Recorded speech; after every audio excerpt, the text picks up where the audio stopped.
This is Hannibal here from thehannibaltv.com. Very hot day here in Ottawa, Canada, where WWE is coming tomorrow for Monday Night Raw. There's about 7,300 pre sold. According to Dave Meltzer, they've been in Toronto all weekend. They're there tonight for Heat Wave.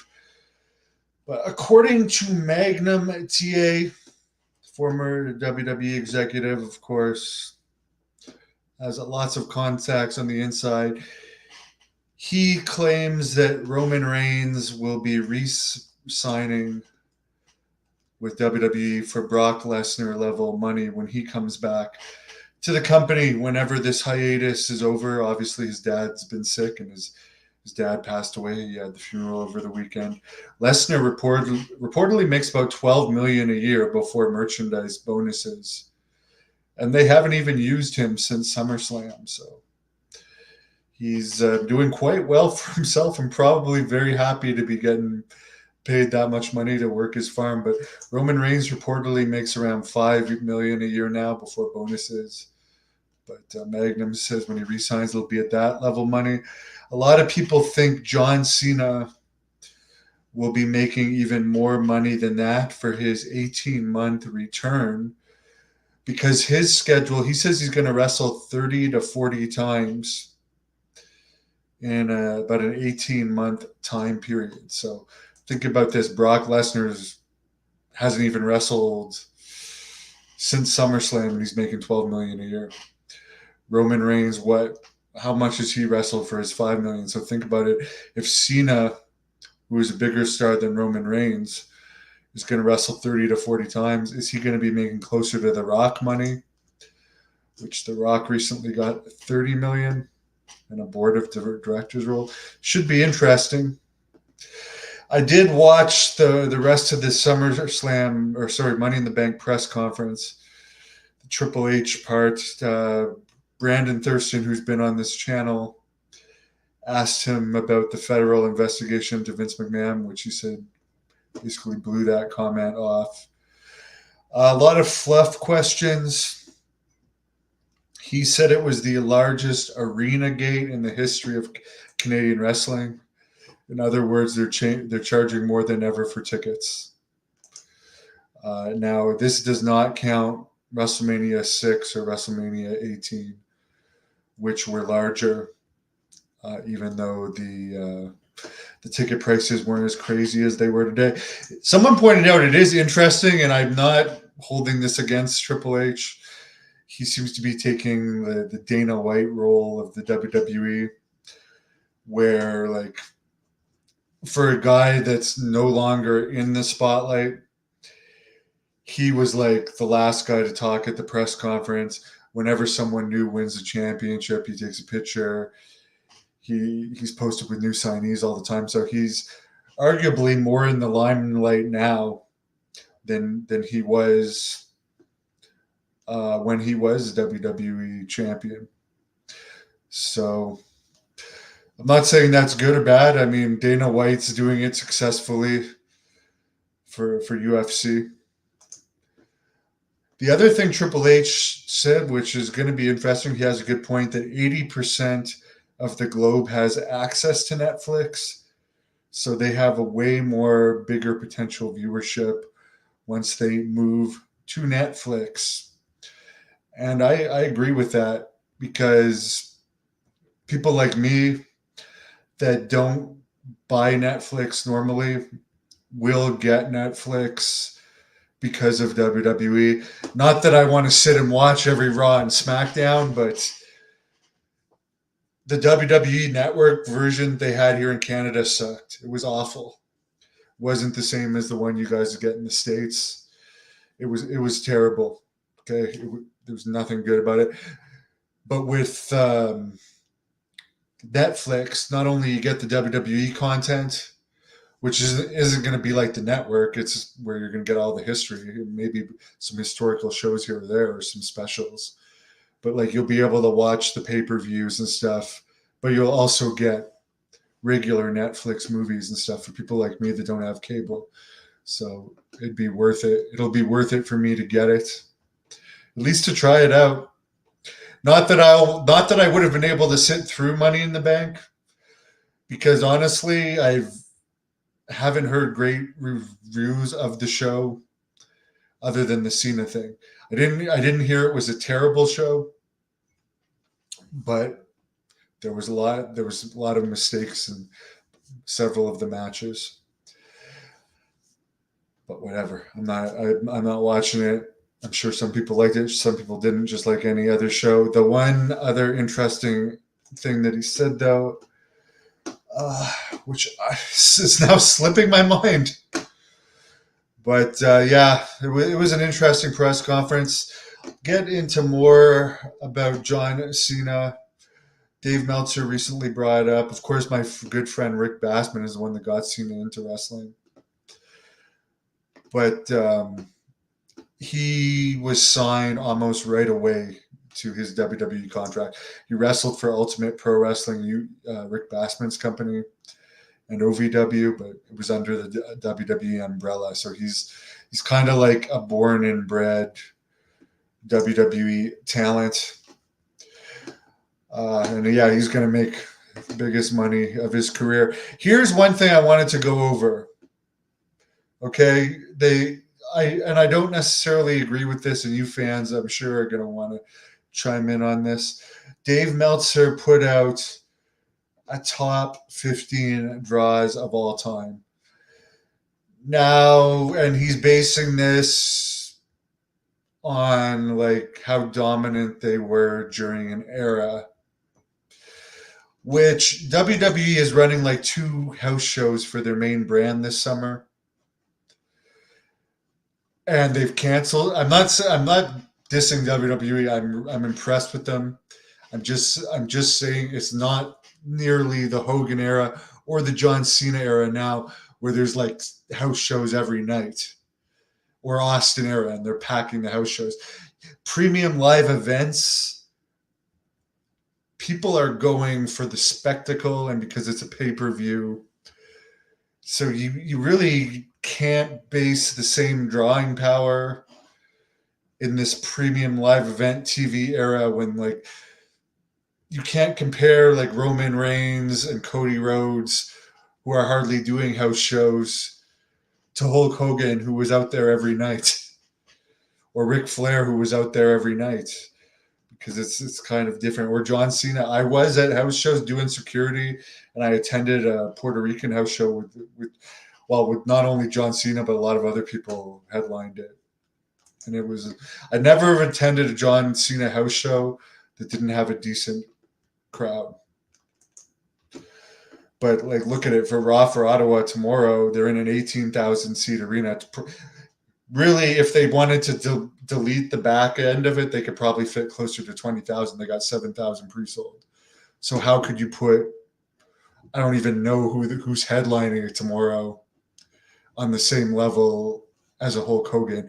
Which, by the way, the SmackDown with The Rock and Hogan here a couple nights after WrestleMania 18, it was almost completely full, the arena. Actually, I think it was The Rock against Kevin Nash, and Hogan interfered or something. Hogan bled on it. I remember that. But I remember I got my ticket to it after I found out Hogan was going to be there. And it was last minute because I was just happened to be coming back to Ottawa. I was living in Calgary at the time. And I was like way, way, way at the top of the nosebleed section. But let's get into this list, as this is turning into a long update. But this list, I don't know. Okay, so I'm not going to argue about the people I don't know that well, but Jim Londos, he says, is number 1. Bruno Sammartino, number 2, biggest draw. Luthez, number 3. 4, Bill Longson. Number 5, Hulk Hogan. Number 6, Ed Strangler Lewis. Number 7, Ric Flair. Number 8, Buddy Rogers. Number 9, Argentina Rocca. Number 10, John Cena. Number 11, Roman Reigns. Number 12, Joe Stretcher. Number 13, Andre the Giant. Number 14, Triple H. Number 15, The Sheik.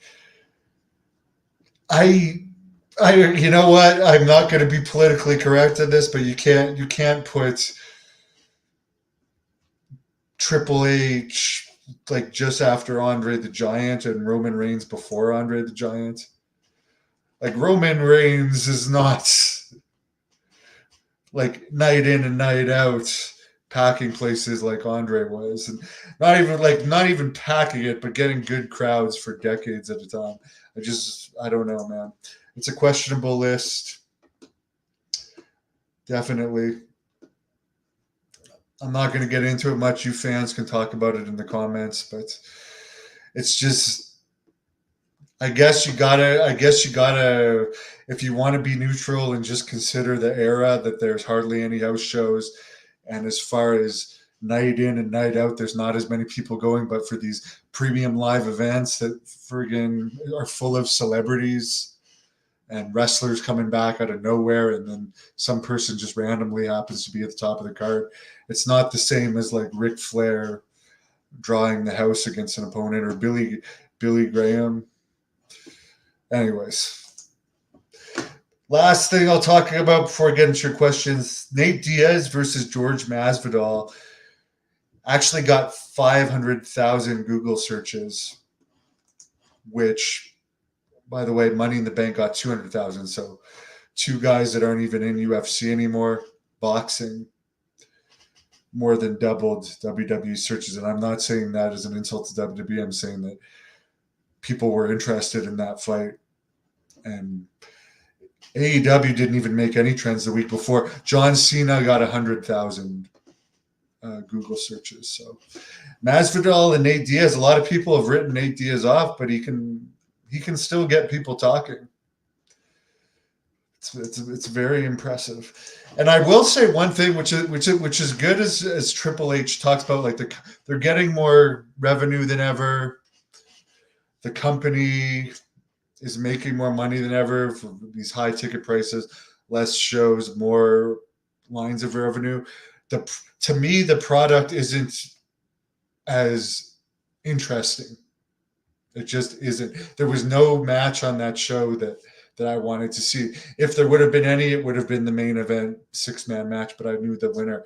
I'm not even as big a boxing fan as I am in wrestling, although I'm somewhat of a fan of boxing. I would have if I had the choice between watching the two pay-per-views or whatever the hell you want to call them, I would have rather watched the George Masvidal versus Nate Diaz fight.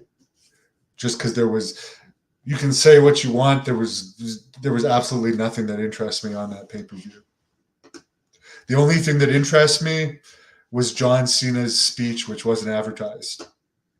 So as good as they are, they're not like the quality of the product for people like me. Just it's not there.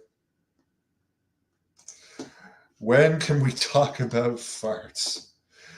Well, I should have Ken Patira back on here because he had some great Andre the Giant fart stories. There you go, Chef. Thanks for the tip. I'll put it up there. Chef Ramsay. By the way, I went to Gordon Ramsay's restaurant in New York City a few years ago. And for a guy that has the Kitchen Nightmares show, the bathrooms were literally overflowing with paper towels. They hadn't cleaned their paper towels. And I don't even remember the name of it. There was a dressy side and a non-dressy side. I chose to go on the non-dressy side. And I remember I had a rack of lamb, and I ate the lamb off the bone after. And the waitress, as a way of apologizing to the table beside for having me eat the lamb off the bone, they gave them a free dessert. And those people, being British, where they like to eat lamb, were like, we actually, we thought it was good that he ate the whole thing. He didn't waste meat and ate it off the bone. He can have the dessert. And they gave the dessert to me. So I have to say, Gordon Ramsay, your bathroom wasn't clean, and your waitress was insulting by doing that. The lamb itself was good, clearly. Yeah, Mike, there seems like there's a hell of a lot of botches, and it's funny. Someone actually asked Triple H about one of the botches, in the press conference. And he's like, I wish people wouldn't focus on that, but that's all that they focus on. Well, it's more because it's more interesting than the product. I'm sorry. A lot of the finishes are predictable, and well, I hear the girls' match had like 20 botches in it. I haven't seen it. I don't want to see it, but I heard there was a ridiculous amount of botches in it. But I know the Damian Priest match supposedly had one. When am I going to talk to Wayne Ferris again? He doesn't want to do podcasts anymore because he is on good terms with WWE now, and he saved his money well. He doesn't want to get more heat because a lot of the interviews he did with me got a lot of heat. Who knows? Never say never. Oh God, Chef, you're too much. Yes, NXT and TNA are working closely together. Rasvidal. And it wouldn't surprise me actually that if TNA doesn't do something on the NXT pay-per-view in Toronto, because TNA's next pay-per-view is in Montreal. And it's actually going to be their biggest crowd in a long time. One of the reasons is this WWE connection. The other reason is PCO has been personally working his butt off to build it. But I could see Triple H has already said, or Shawn Michaels recently said, he want NXT, for instance, they're only doing 5 house shows this summer. They want places like Noah and TNA where they can send wrestlers to get them experience and seasoning in front of a crowd without WWE having to lose a crap load of money on shows. They're probably more than likely helping fund TNA. That'd be an educated guess that they're doing the same thing they did with ECW. Because anytime there's ever been a WWE invasion, they've actually ended up owning the companies like WWE and WCW and ECW.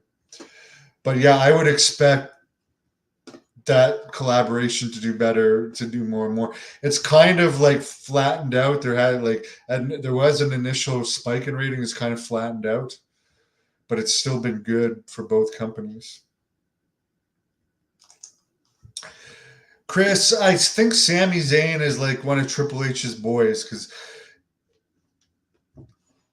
it made no sense. Like, it made absolutely no sense to have Sami Zayn, who people that are athletes look at as like a weak looking person, beat a guy that's Goldberg size. That like why do that? It doesn't even make sense. Ramsey needs a ghetto blaster. Sergeant Slaughter was a draw, yes. Hello to you. Roman Reigns, yes, he'll be back. That's why Magnum TA is saying they're going to be paying him huge amounts of money. What are my thoughts of MJF? Good for him for making $5 million. Here's something interesting. I would love to know what your average wrestler makes per match in AEW.